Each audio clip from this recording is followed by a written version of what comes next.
नमस्कार साथियों, बहुत बहुत स्वागत है आप सबका अपने इस सेशन में। और आज के सेशन में आप मेरे साथ जुड़े हैं एक बड़े इंपॉर्टेंट जियोपॉलिटिकल इवेंट पर डिस्कस करने के लिए। देखिए, ईरान का रिएक्शन आ चुका है।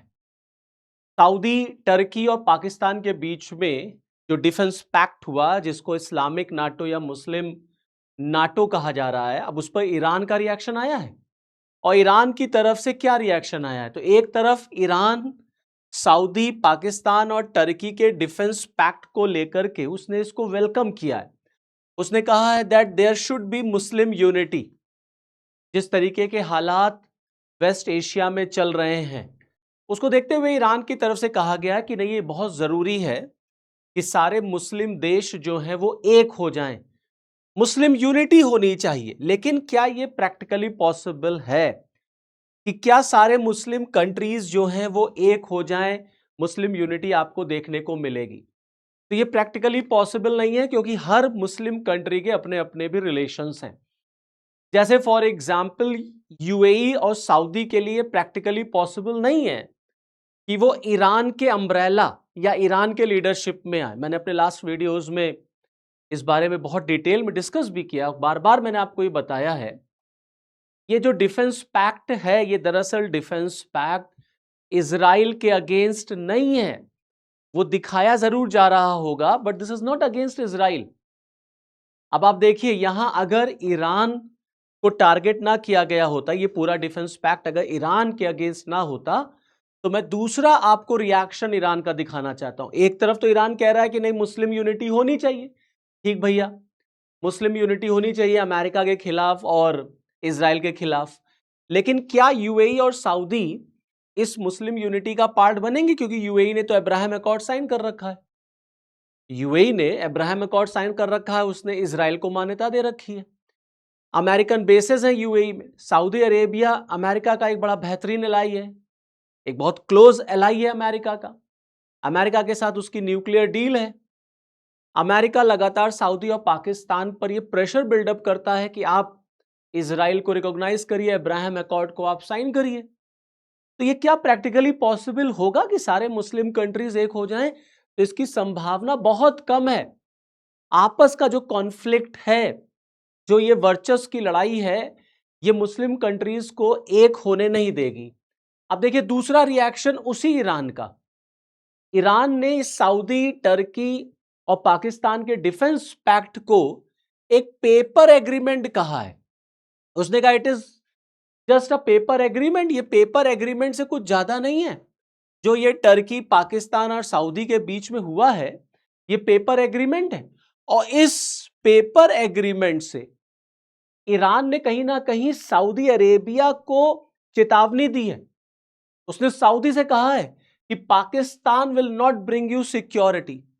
अब आप देखिए, वो पाकिस्तान जो मीडिएटर का काम कर रहा था ईरान और अमेरिका के बीच में, इस्लामाबाद टॉक्स कंडक्ट कराया था, शांति कराना चाहता था। ईरान दरअसल पाकिस्तान को यह मान रहा है कि पाकिस्तान ईरान के साथ चीट कर रहा है। पाकिस्तान ईरान के साथ चीट कर रहा है। इसीलिए ईरान ने खुल करके कह दिया कि भाई, ये जो तुमने एग्रीमेंट किया है ना, जिसको इस्लामिक नाटो या मुस्लिम नाटो कह रहे हो, ये केवल एक पेपर एग्रीमेंट है। और इस पेपर एग्रीमेंट के थ्रू ना टर्की सऊदी को बचा पाएगा, ना पाकिस्तान सऊदी को बचा पाएगा। इसका मतलब है कि ईरान के इशारे पर सऊदी है। और वो बार बार सऊदी से कह रहा है, क्योंकि ईरान को, मैं आपको बताता हूं ऐसा क्यों। क्योंकि ईरान को इस बात का डर है, या ईरान को ये कह लीजिए इस बात का कहीं ना कहीं डाउट है कि सऊदी अमेरिकन प्रेशर में आकर के वो इजराइल को रिकॉग्नाइज करेगा, अब्राहम अकॉर्ड को साइन करेगा। तो ईरान बार बार सऊदी को रोकता है कि तुम अब्राहम अकॉर्ड को साइन नहीं करोगे। यूएई ने अब्राहम अकॉर्ड को साइन किया, इसीलिए ईरान ने सबसे ज्यादा अगर मिसाइल गिराई है कहीं पर, तो वो यूएई पर गिराई है। अब ईरान सऊदी से कह रहा है कि तुम समझ लो, और ये जो तुम डिफेंस पैक्ट कर रहे हो ना, ये सिर्फ पेपर एग्रीमेंट है, इससे ज्यादा कुछ नहीं, not more than that. And Pakistan will not provide you security. Pakistan तुम्हें सिक्योरिटी नहीं दे पाएगा। अब इस डिफेंस पैक्ट का एक्सपेंशन भी दिख रहा है। कैसे? अब देखिए, एक और मुस्लिम कंट्री इजिप्ट, उसने भी इंटरेस्ट शो किया हुआ है कि वो भी इस डिफेंस पैक्ट का हिस्सा बनना चाहता है। तो एक तरफ इस डिफेंस पैक्ट के एक्सपेंशन की बात चल रही है, दूसरी तरफ ये बार बार डिफेंस पैक्ट ईरान को ये कॉन्फिडेंस दिखा रहा कि भाई ये डिफेंस पैक्ट तुम्हारे लिए नहीं है, मींस इस डिफेंस पैक्ट का तुम टारगेट नहीं हो, Iran is not the target, but जो हिडन ट्रूथ है वो तो ईरान है। ये तो सबको पता है कि ये जो डिफेंस पैक्ट हुआ है इसमें टारगेट दरअसल इजराइल नहीं है, इसमें टारगेट ईरान है, क्योंकि ईरान से ही सबको खतरा है और कोई भी ईरान को एक पावरफुल कंट्री के फॉर्म में कोई भी मुस्लिम कंट्री नहीं देखना चाहती। तो ये डिफेंस पैक्ट आपको होता हुआ नजर आएगा। अब मैं आपको थोड़ा सा बैकग्राउंड बता देता हूं, कहां से इसकी कहानी शुरू हुई है, इस्लामिक नाटो, ये मुस्लिम नाटो, ये कहां से चला। देखिए 2025 की बात है, 2025 में पाकिस्तान और सऊदी अरेबिया के बीच में एक पैक्ट साइन होता है, डिफेंस पैक्ट होता है। अच्छा, इसकी जरूरत क्यों पड़ी? इसकी जरूरत इसलिए पड़ी क्योंकि 2025 में जब जब हमास ने इजराइल पर हमला किया, तब से हम देख रहे हैं कि इजराइल जो है वो गाजा, इजराइल लगातार लेबनान पर तमाम ऐसे जो ईरान के प्रॉक्सीज हैं उनको मार रहा है। उसी में इजराइल ने कतर पे हमला कर दिया था। जब इजराइल का कतर पे हमला हुआ तो सऊदी को यह डर लगा कि यार ये ईरान और इजराइल के बीच में झगड़ा चल रहा है, कहीं ऐसा ना हो इसमें हम पर भी अटैक होने लग जाए। सऊदी को अपने इकोनॉमी की भी टेंशन है, स्ट्रेट ऑफ हार्मूज बंद है, बाब अल मंदाब बंद है। तो सऊदी को अपनी इकोनॉमी को रिवाइव करने, क्योंकि जो लॉस होगा, इकोनॉमिकल लॉस जो हो रहा है, ईरान को हो रहा है या तमाम मिडिल ईस्ट कंट्रीज को हो रहा है, उसको रिकवर होने में कई साल लग जाएंगे। तो उस इजराइल के कतर के हमले के बाद सऊदी अरेबिया और पाकिस्तान के बीच में एक पैक्ट साइन होता है। अच्छा, पाकिस्तान ने क्यों किया? पाकिस्तान ने इसलिए क्यों किया क्योंकि ऑपरेशन सिंदूर पाकिस्तान के खिलाफ भारत ने चलाया था। पाकिस्तान के पास भी इकोनॉमिकल क्राइसिस है, सऊदी के पास इस वॉर की वजह से इकोनॉमिकल क्राइसिस है, लेकिन फिर भी सऊदी के पास पैसा तो बहुत है, हम सब जान ही रहे हैं। तो पाकिस्तान को यह था कि सऊदी का हमें पैसा मिल जाएगा, इन्वेस्टमेंट वगैरह मिलेगा।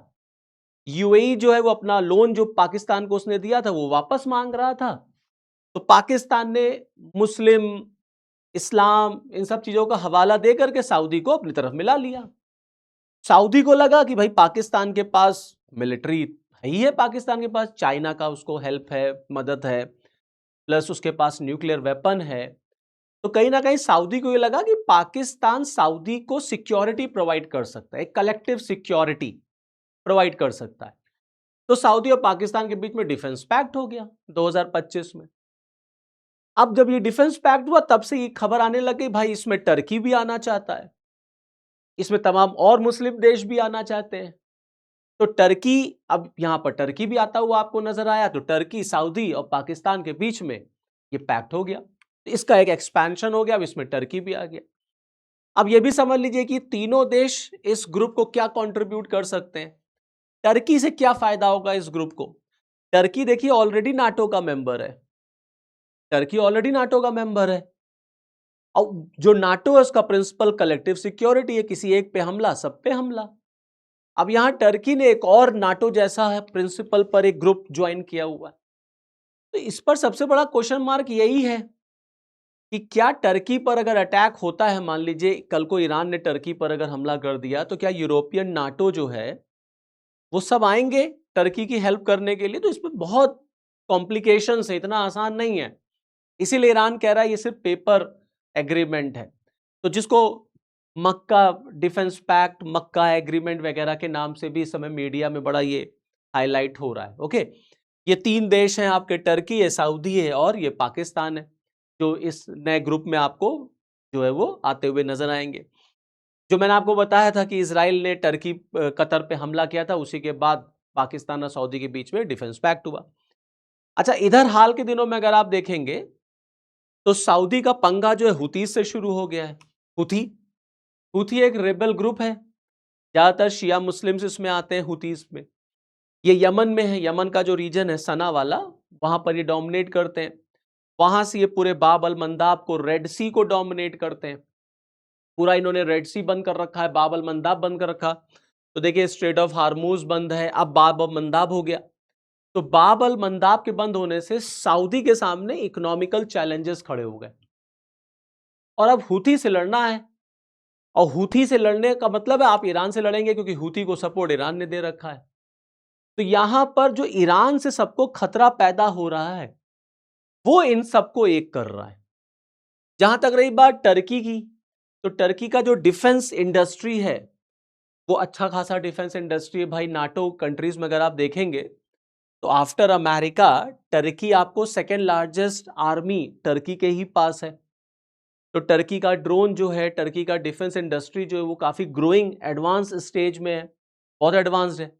तो टर्की से वहां पाकिस्तान का जो न्यूक्लियर वेपन है, न्यूक्लियर टेक्नोलॉजी है वो, और सऊदी का पैसा, ये तीन चीजें जो है ये एक दूसरे को कंट्रीब्यूट कर सकते हैं अगर ये प्रॉपरली इंप्लीमेंट हो तो।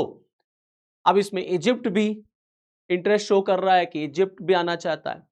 तो कुल मिलाकर के इस डिफेंस पैक्ट से ईरान को ये लग रहा है कि ये जो डिफेंस पैक्ट हो रहा है वो भाई हमारे ही खिलाफ हो रहा है। इसीलिए ईरान एक तरफ कह रहा है कि नहीं नहीं, जो इश्यूज चल रहे हैं उसमें सारे मुस्लिम्स को अपने आपस में शिया सुन्नी कॉन्फ्लिक्ट मिटा करके एक हो जाना चाहिए और हमको इजराइल से लड़ना चाहिए। लेकिन दूसरी तरफ दूसरे देश वो इजराइल से नहीं, वो ईरान से ही अपने आप को बचाना चाहते हैं। उनके लिए इजराइल खतरा नहीं है, ईरान खतरा है। टर्की बार बार इजराइल को काउंटर करता है, मींस इजराइल को चैलेंज करता रहता है। और ये हम सब जानते हैं कि टर्की जो है वो पाकिस्तान के सपोर्ट में भी रहता है when it comes to against India. भाई हमने देखा कैसे ऑपरेशन सिंदूर में टर्की ने पाकिस्तान की हेल्प की। कश्मीर के मैटर पर भी टर्की बार बार पाकिस्तान की हेल्प करता है। तो इस तरीके के डिफेंस पैक्ट से भारत के लिए भी चैलेंज है। तो भारत की भी अपनी स्ट्रैटेजी है, भारत की भी अपनी तैयारी है, हम भी उस पर काम कर रहे हैं। हम इजराइल, यूएई, तमाम और देशों के साथ, ग्रीस के साथ, साइप्रस के साथ मिल करके हम हेक्सागन अलायंस पे काम कर रहे हैं। तो शायद आपने नाम सुना होगा हेक्सागन अलायंस। अब इजराइल और टर्की के बीच में आप देखें जो इशू चलता रहता है, अब उसमें जेरूसलम, टर्की बार बार इजराइल से कहता है यू लिबरेट जेरूसलम। तो इजराइल की तरफ से टर्की को काउंटर किया था, कहा था अर्दोआन जो है वो डिक्टेटर है। तो ये आपस में जो जियोपॉलिटिकल क्राइसिस है, इस क्राइसिस की वजह से आपको ये सारे पैक्ट्स बनते हुए नजर आ रहे हैं।